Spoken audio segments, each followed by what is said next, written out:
Hello, you're with Business Live from BBC News. Now, if your commute into the office has got a bit busier, well, that's probably because the summer break is officially over for many school children, so the roads are busy, and it means that children across the Northern Hemisphere are back at school. So, all of that means parents could be counting the cost of everything they need for the school year. Yes. You know that all too Ouch. well. Yeah. It's very expensive. One of the most expensive things they'll be forking out for is new school uniform.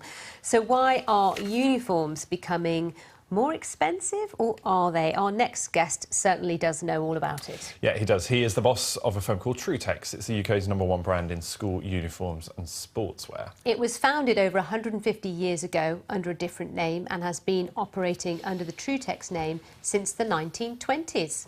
Well, in 2010, when it was teetering on the brink of administration, Trutex was bought out by a private equity firm. It underwent a management buyout.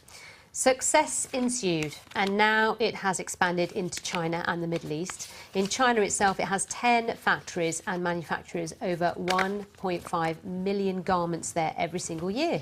And good news for you royal watchers, Prince George will soon be wearing one of them. The company supplies to St Thomas's Prep School in Battersea, where the young prince begins his education. Well, we've got Matthew Easter with us, who's Managing Director of Trutex. Good morning, Good Matthew. morning. Thank you so much for coming in. So, I know the cost. I've got 3 boys who get through uniform like you wouldn't believe, and also lose it, which is the worst thing ever. Week 1, they come home without the school jumper. Yep. Nowhere to be seen, but the name's in it. That's the key. But just give us a sense of the size of scale of your business, because it has ballooned, hasn't it, since you moved into China? Yes, so we're about a £30 million business. We manufacture 4 million garments a year, and we export to 15 countries across the world. Now, not everywhere's got uniform, so we focus on the Middle East and China, particularly because they're both uniform markets.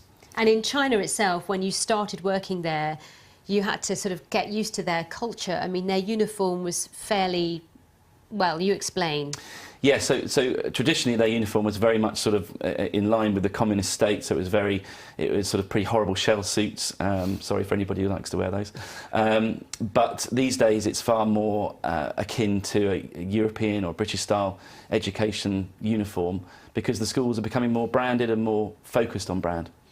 Let's talk about the history of the firm. We touched on it briefly there, that it sort of has had a checkered past, and then the private equity and then the management buyout. You were quite instrumental in that. Just talk us through that process and bringing it back from the brink. Yeah, sure. So in 2010, the business had obviously been through a period of decline over a number of years, and that forced a change in 2010. I came into the business at that point, and along with the team there, we were lucky because we had a number of people in the business who were there and had experience of the business. We obviously had to bring some new focus in as well. What were they getting wrong? Because it strikes me, this is as Sally's touched on, you know, parents have to buy a uniform. How can you get that wrong? In principle, you can't, and actually the product that we made and the brand was very well recognised. It was like any business, you've got to do everything else right as well, haven't you? So you've got to be able to manage your customers, your finances. It's a very seasonal business, so cash management and managing stock is hugely important and requires a lot of focus. Something that we've said in our sort of promoting of you coming in is the fact that uniform is getting more expensive. Is it getting more expensive? And how do you sell that in the sense that parents are kind of forced to buy it? We have to buy the gear for our kids, and it is a huge expense. And for those families who can't afford it, it's a real issue, isn't it? Yes, I mean, there's a number of things. It's not getting more expensive overall. If you look 20 years ago, the cost of uniforms cheaper than it was 20 years ago. Clearly, the devaluation of the pound has had an impact on lots of things post-Brexit, and clothing is definitely one of those. I'd argue that what we make is good value, because whilst there's an upfront cost, it's something that you want the kids to wear at least all year and maybe pass down to their siblings. But there's a lot of pressure on schools to make it more affordable and have less branded uniform and more stuff that you can get from your high street retailer. Yeah, I think the schools, you know, we try to work with the schools and have a sensible blend of branded and unbranded uniforms, so it's not too onerous for parents.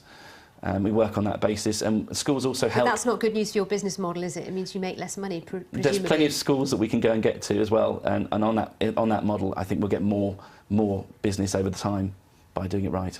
Matthew, really good to see you. Thank you for coming in. Matthew Easter there, Managing Director of